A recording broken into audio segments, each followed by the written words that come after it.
podcast. Today we will explore about a history of the most common instruments. Is the piano. Let's start. The history of the piano, written by Susan Virgilio. Focus questions. How have the keyboard instruments in this book changed over time?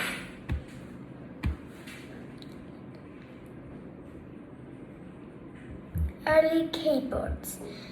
The piano is perhaps the world's best-known musical instrument.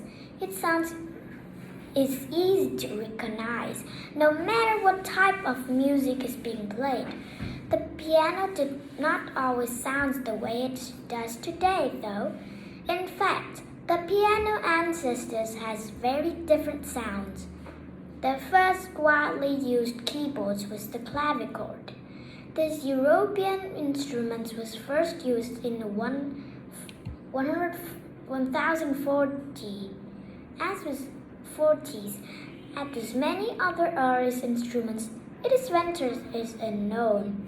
It was a long wooden box with wire strings of different lengths stretched inside.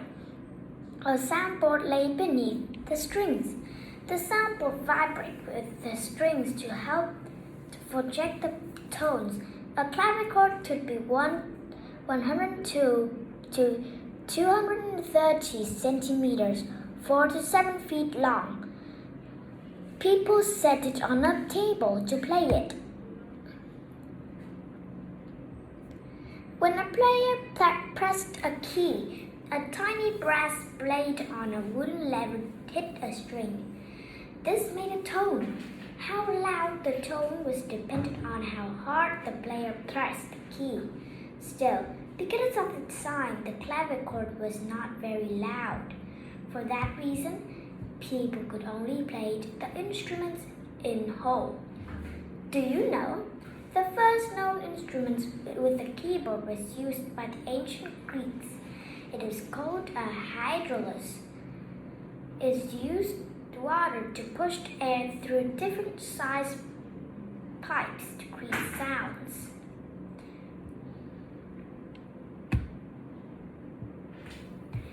The harpsichord was first used in the 1005s. It comes in different shapes and sizes that look very much like today's piano. However, it worked differently from both the clavichord and the piano. When the player pressed a key, the lever with a quill at the end plucked rather than struck a string. This made it sound more like a harp than a piano. The harpsichord was the most popular keyboard instrument of its day. It was louder than a clavichord, but it had a problem. Players could not control or change the volume, no matter how hard or soft they pressed the keys. Word-wise, many instruments have Greek and Latin roots. The hydraulis got its name from the Greek root word hydro, meaning water. The word clavichord comes from the Latin root clavis, meaning key, and corda, meaning string. Can you figure out where the words harpsichord come from? The first modern piano, Bartolomeo Cristofori, made keyboard instruments in the early 1700s. He wanted to change the harpsichord so the volume could be controlled. To do this, Cristofori had to make the instruments work more like a clavichord. The strings need to be hit, not plucked. Cristofori changed the mechanism of the instruments and how it worked. First, he switched from a quill to a hammer. The hammer was covered in leather to create a better sound. When the player pressed a key, the hammer hit the string from below. When the player released by the key, another part called a damper came down to rest on the string. The damper stops the string from vibrating and ends the note. How does it work? When you press a piano key, a small hammer shoots up and strikes the strings above it. When you release the key, the damper falls back onto the string and stops the notes. Pianos everywhere. It took a while for the European musicians to accept the piano. In time, though, Bach grew to like the instrument. Other famous composers, such as Haydn and Mozart, wrote many pieces for piano.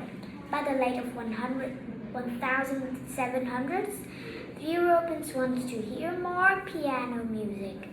Changes made to pianos improved their sounds in big music halls. The hammers were covered in felt instead of leather. The softer felt created a rich, warm tone. Keyboards also grew from 54 keys to 88. Wing-shaped grand piano became longer and larger to provide the space for the added string. Metal soundboard replaced the wooden ones and gave tones such as purer sounds. Elegance versus elephants. Years ago, a person who could play the piano well was said to tickle the ivories. That because wooden piano keys were once covered in ivory from elephant tusk.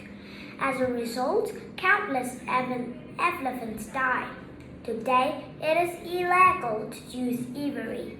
Piano keys are now covered in plastic.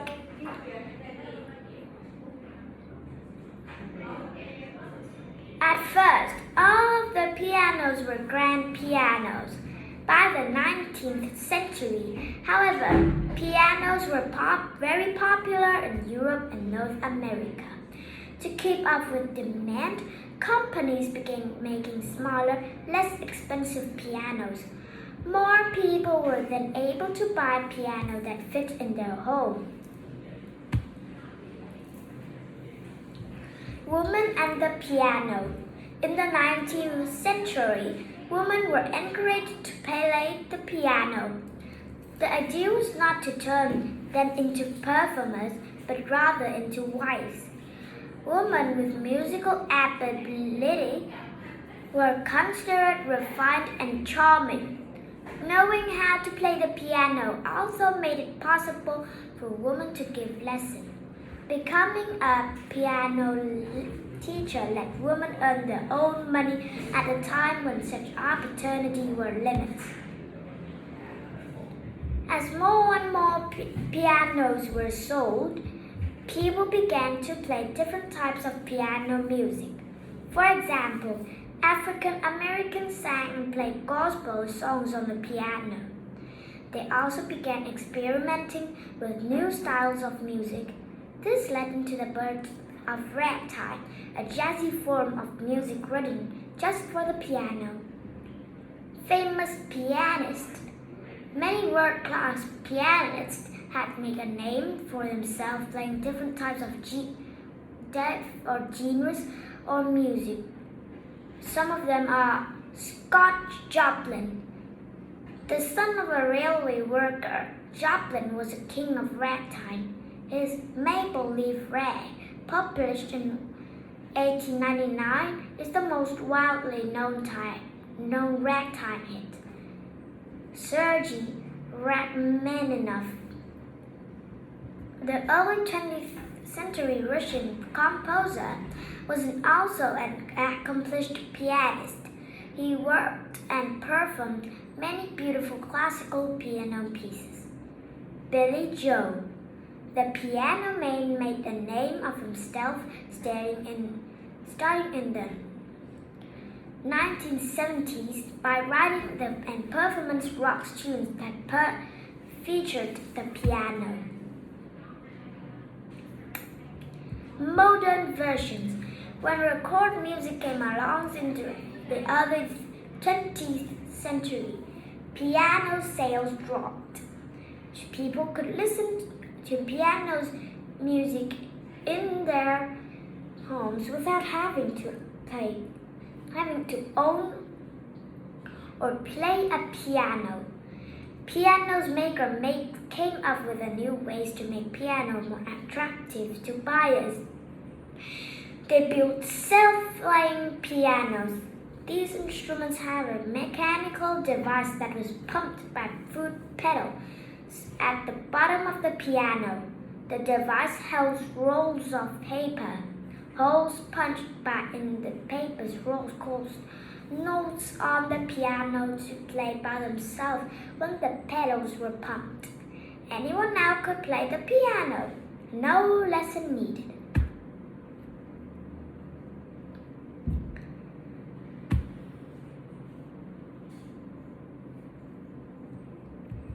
Digital version of self-playing piano appeared in the 1980s. A person could choose an electronic file, then pressed a button. The piano keys were moved on their own while the music played. The digital pianos could also be played like a regular piano. The 88 keys were weighted to feel just like those on a regular piano. A digital piano sounds and feels like a piano but lighter and cheaper.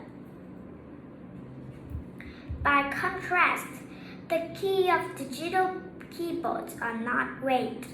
The most popular size only has 61 keys. However, these keyboards are light, sturdy, and easy to move from place to place.